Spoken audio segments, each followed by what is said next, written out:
त्यो उहाँले पत्रुस देख्दै गर्दाखेरि पत्रुसलाई पनि थाहा हुन्छ प्रभुले भनेको कुरो।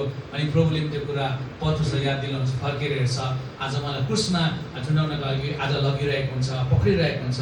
अनि पत्रुसको पनि त्यति बेला उसको लिन्छ अनि उसको आँखा जुझिदिएको छ प्रभुसँग, आँखा जुझिदिएको छ क्या।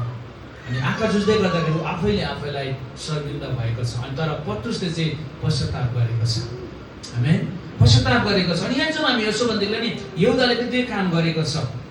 अनि 45ले भन्छ, अनि सोझो यीशु कहाँ गएर यहुदाले भन्यो, हेर बि, र उहाँलाई मही खायो। तब तिनीहरूले यीशुलाई समाते र गिरफ्तार गरे। हेर्नुहोस् है, तब यीशुलाई तिनीहरूले पक्रियो, रोमिसले पक्रियो। अनि त्यहाँ नजिक उभिरहेको मध्ये कुनै एउटाले तरुवा थुतेर प्रधान पुजारीको कमरालाई प्रहार गर्यो र त्यसको कान चट्टै काटिदियो।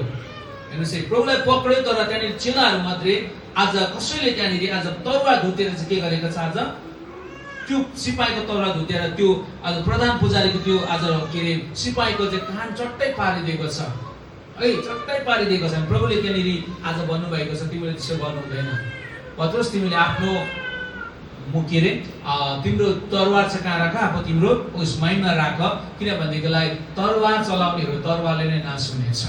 अनि प्रभुले त्यो कान झरेको काटेको कानलाई पनि उहाँले टाँसिदिनु भयो अनि उहाँलाई पक्रेर लगेको छ। यो मर्कुस 15:1-20